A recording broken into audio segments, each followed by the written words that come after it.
Patience. Patience, people. Gotta have some patience. Patience is a virtue. It's true. If you can implement patience into your life, you'll see that moments of clarity and when to take action on certain things that you've been wanting to get or go do, it just comes naturally. You're not forcing things anymore. You're pretty much just going with the flow, but at the same time, opportunities will arise and you'll recognize them. To me, a lot more often. And not only that, it'll make sense when you actually need to take action. So, for example, I didn't really understand what it meant to be patient when it came to something like the dating world. With things like the dating apps and all the other crap that you can download onto your phone and start chatting with people, it makes it seem so easy to access another human being. And the key thing there is that's exactly it. It's another human being. You're literally interacting with someone else and their life, and just as you have your own life, they have their own life too. Whether we like to think we're the more superior sex, race, whatever the hell it is, we're still interacting with another creature that can do just as much, if not more, than our own selves can do. So it's crucial that we get to understand that we're playing with fire in a sense. We're playing with people that can react to what we say and also develop an understanding of who we are and develop an understanding of the patterns that we expose. So, well, maybe not expose, but we all exhibit patterns, right? So they can identify and understand those and then say, okay, I either don't like this person or I understand this about this person and that'll make me do this. Whatever. Anyway, nonetheless, the point being, you got to have patience when it comes to life in general. But as an example, if you're on the dating sites and things like that, you're sending messages and you're waiting for responses, and if the responses aren't fast enough, sometimes you send a second message, and right away these are red flags to some people who either get messages all the time or know that, hey, this person is being super impatient. Clearly they want either just sex or they want attention. You expose yourself quickly. Another thing with being patient there is that there's a sense of mystery that you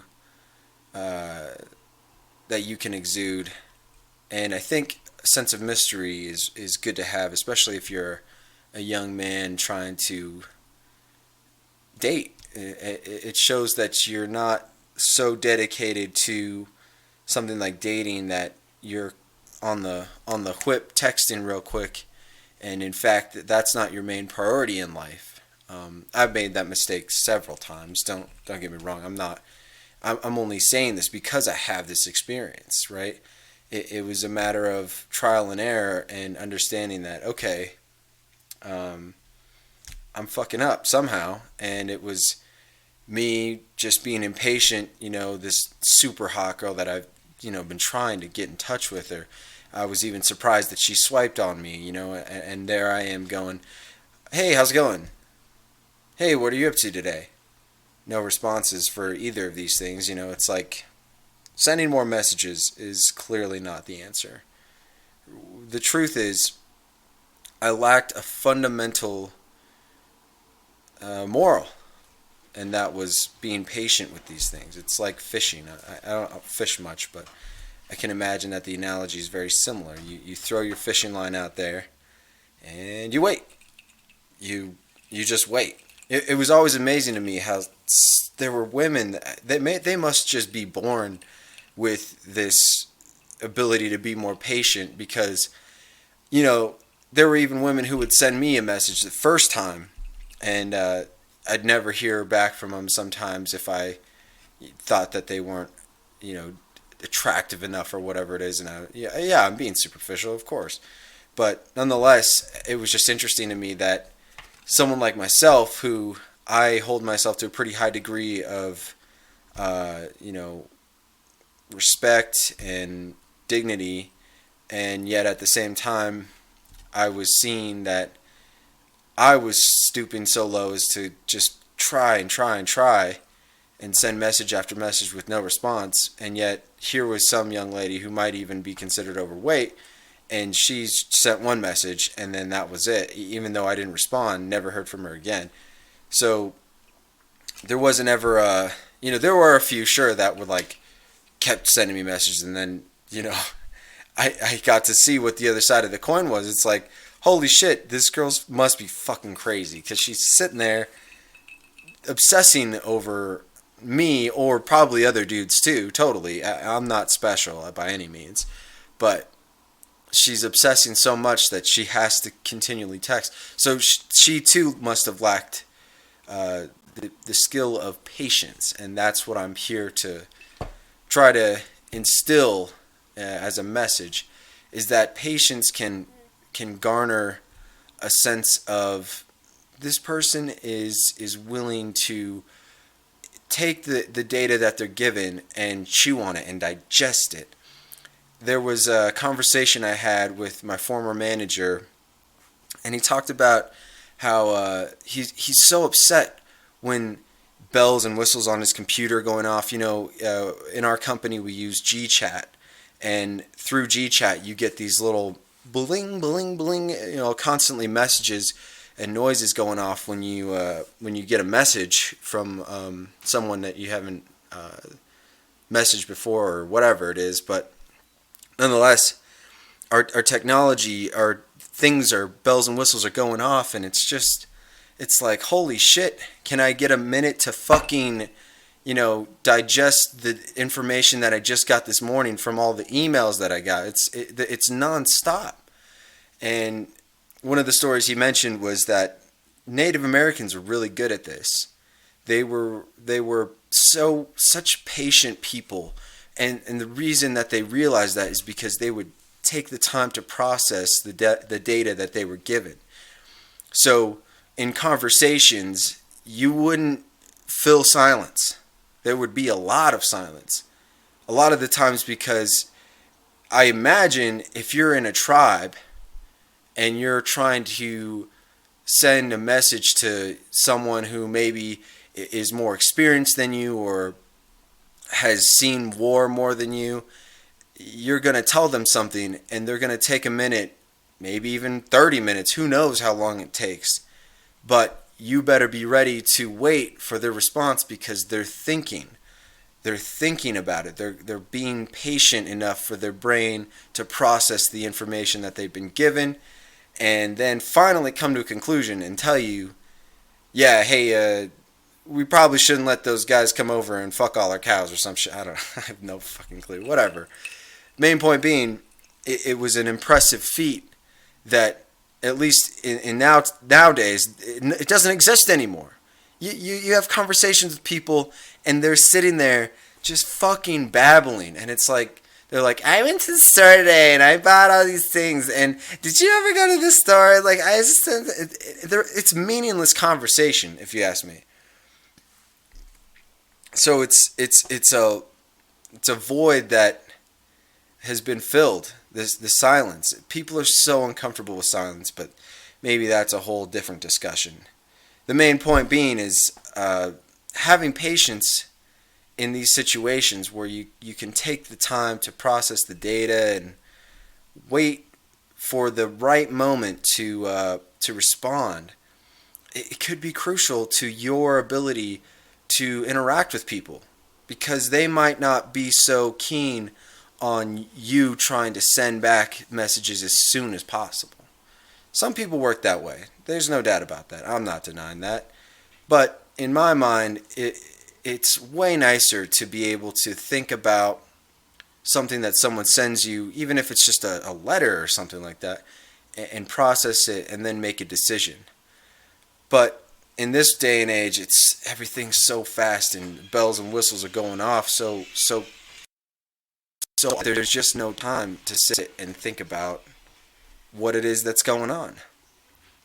Another example of patience that I've noticed with this generation specifically is that we were born into a world where our parents were so willing to provide entertainment or sources of entertainment for us that if we didn't get it as soon as we could possibly get it, we would put up a tantrum. We would throw our fists in the air.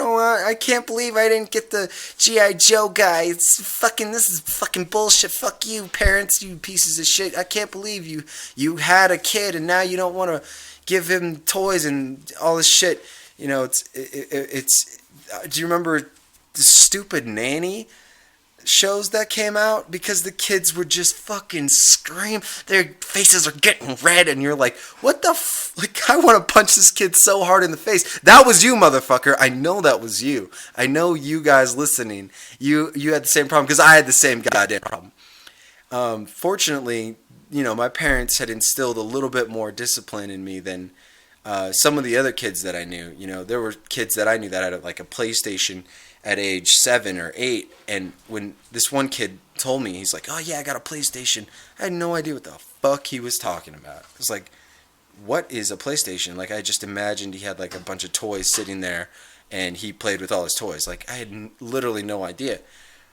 And eventually we actually did get one, and then I got involved with all that stuff, but nonetheless, it was a good thing, in my opinion, that my parents just didn't give me everything that I wanted, because ultimately they had backgrounds where their parents taught them that to get rewarded, it requires hard work.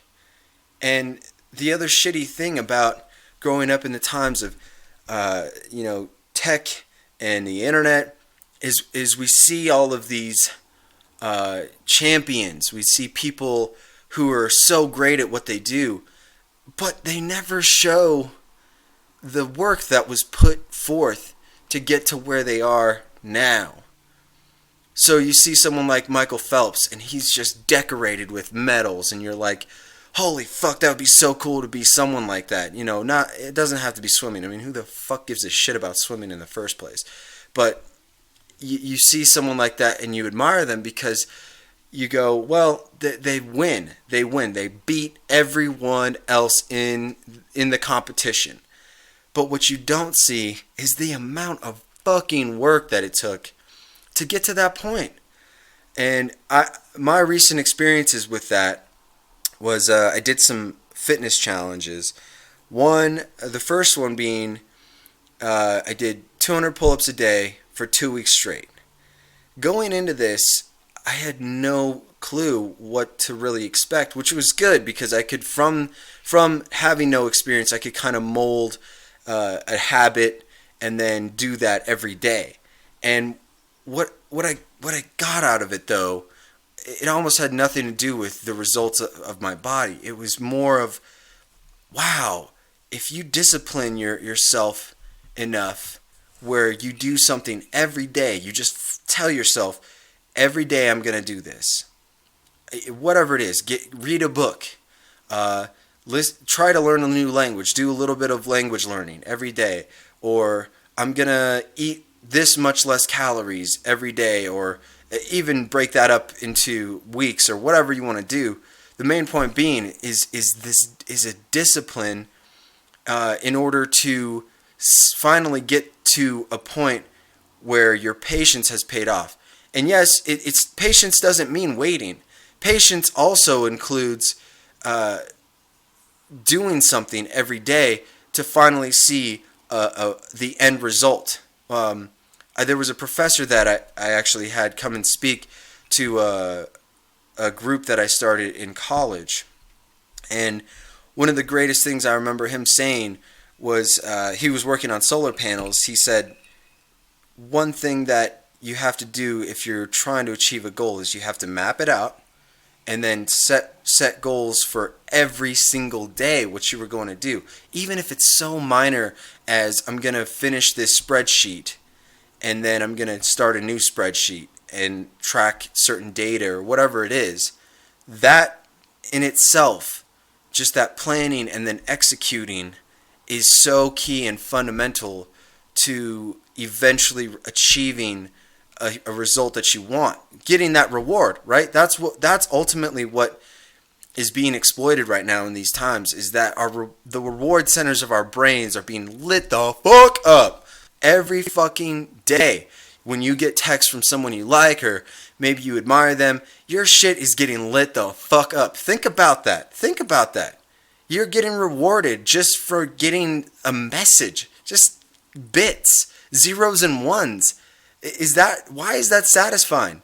Think about that. Next time you pull your phone out and you're in a social group, you're with your friends, think about that. That's bullshit. You're cheating yourself out of real rewards.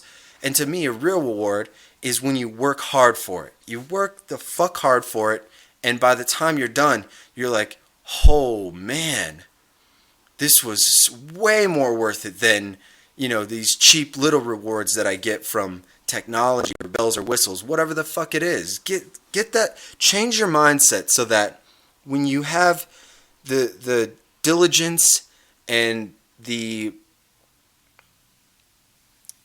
what the fuck word is it? The persistence, when you finally get to that end goal, it's so much more rewarding than any of these other fucks that are trying to. I don't have a Twitter, but I bet when people post something and they get all these likes and followers and bullshit, I bet your dick just gets so fucking hard and you're like, yeah, people like me because of the shit that I texted. Fuck you, man. Fuck you. Put down the phone and think about it. Think about, what am I doing with my day that is actually rewarding? Is the Twitter thing really worth considering a reward? Should you feel rewarded for that? Maybe. I don't know. It could be true. That's possible. But my argument is that it's not. It's not, because to me, you didn't do anything. You didn't build Twitter. You didn't build the phone. You didn't even build the software that the phone is on. And if you did, hey, great, more power to you.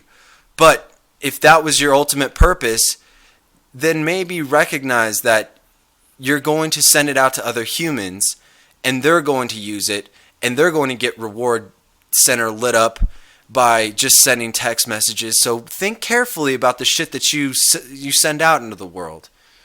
Sure, it's these advancements are great, but just be mindful that it takes hard work to actually feel successful and like you deserve a reward.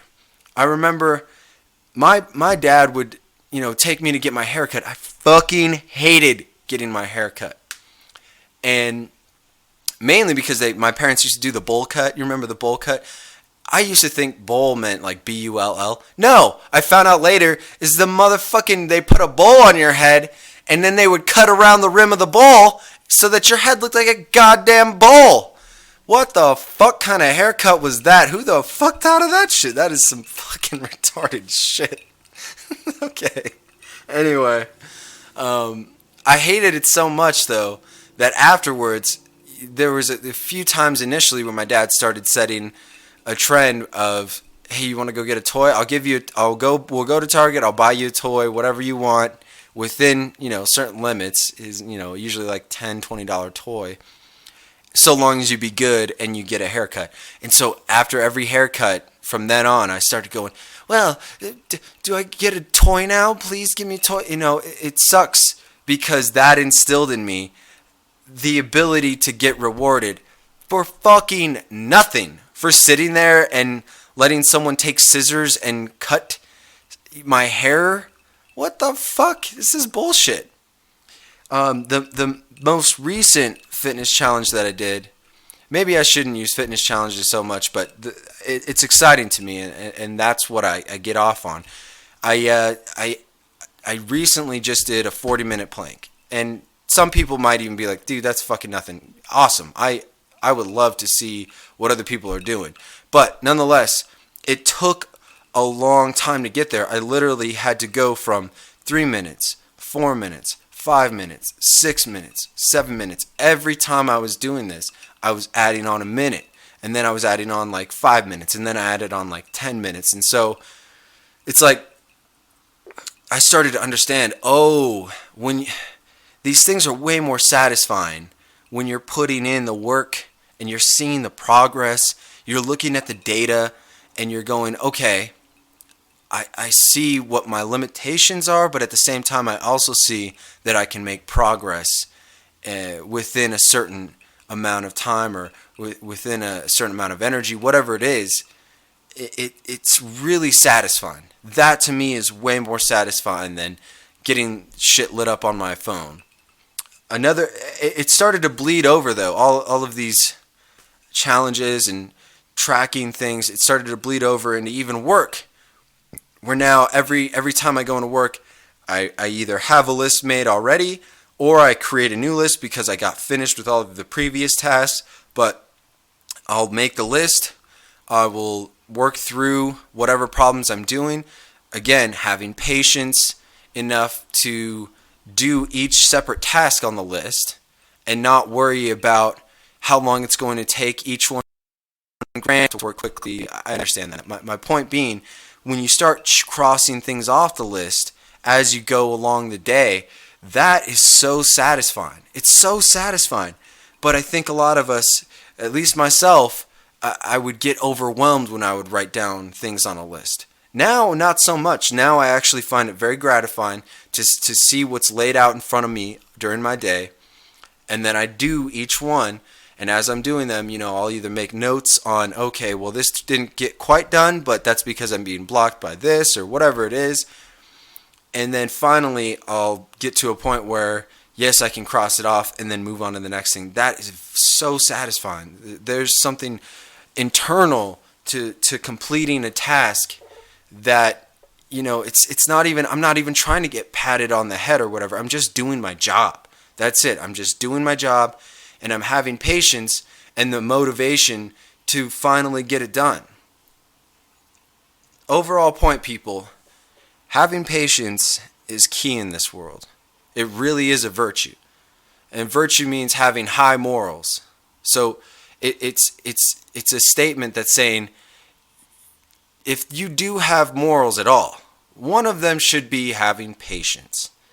Patience will guide you through your life. It'll help you understand, okay, I want this thing, but let me take a step back first, analyze my situation, and decide whether or not, this is a good decision to make now, or should I wait?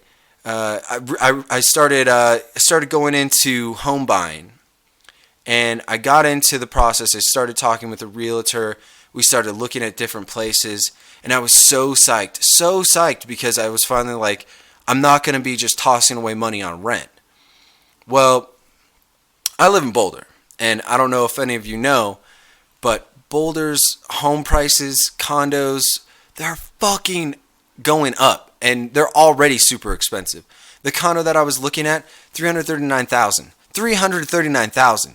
So the down payment that I was going to have to come up with was, if it's 10%, fuck man, 33,000, 34,000, that's a lot of money for 10%. Fucking A, man. It's like, how am I supposed to just come up with that? Well, again, maybe a previous me, had I even had the patience and the idea to be patient, would have started putting money away. Until recently, I didn't start budgeting. And I started developing a budget, and I started going, oh, you know what? I could save up for a home. Well, in this environment, technically not. I probably need about another year. But my main point being is, I started going over in my head, can I really afford this? Maybe not. So now I'm going to set the standard that, yes, I have patience in my life. I don't need the house right now. It's really not that big a deal. And it's actually pretty good to rent, because if I decide to up and leave and move somewhere else, Well, even if I do just sit and save up the money, I'll have money to pay for a down payment somewhere else. Potentially in a place where homes don't cost so goddamn much. So it's good to practice having patience. With women in particular, I notice that having an immense amount of patience can win you arguments. Not that you should go about trying to win arguments, but just generally win in terms of them still liking you and being attracted to you. It's great because there's times where you do or say something and they'll be upset right away. I can't believe you just said that. I don't even. They'll cool down, dude. They'll cool down. You don't need to get in a confrontation. Even if they're so pissed that they start throwing shit at you, just kind of chuckle to yourself like, this bitch is that pissed that she's throwing stuff at me. Just, like, let her calm down. Be patient. It really doesn't matter. Confrontations in general. If you piss someone off at a bar, just let them cool down. Don't react. You don't need to react. Just have this stoicism to know, all right, if I just play it cool right now and I just wait a little bit and just say, hey, buddy, like, easy. Like, I didn't mean any, I didn't mean no trouble. I don't want no trouble. Like, just take it easy. They'll cool down. Who the fuck cares? Like, people are so reactive. And if you can implement patience in your life, you get the upper hand in every interaction. You can take the data that's been input to you by the other person, and you can process it, and you can sit on it, and you can relate it to other examples you had in your life, or if it's a brand new experience, you can take that in and you can say, okay, here's what I'm feeling, here's the types of things that I want to do as a reaction. But if you just objectively observe those types of things, you'll start to realize, oh, this might be a better way to react than I initially thought. And you can win. You can be a fucking winner. People will look at you and go, there's something deep about this guy. He doesn't react the way normal people do. And that'll get people's that'll get their something. Yeah, whatever. Who cares? Fuck them. You don't need I've been drinking a little whiskey, so forgive me, but I think the overall message has been conveyed, and I like to thank any of you who listened to this, tuned into it, and by all means, please, I love criticism. I love hearing other people's takes on things, and if you have an example or other stories that you want to get out, please post it on this, and also please criticize. Criticism is the only way I will be able to understand either what I'm doing wrong or what I could do better, and what we could do to make this podcast better. So thank you all for the support, and thank you for your time. Have a good evening.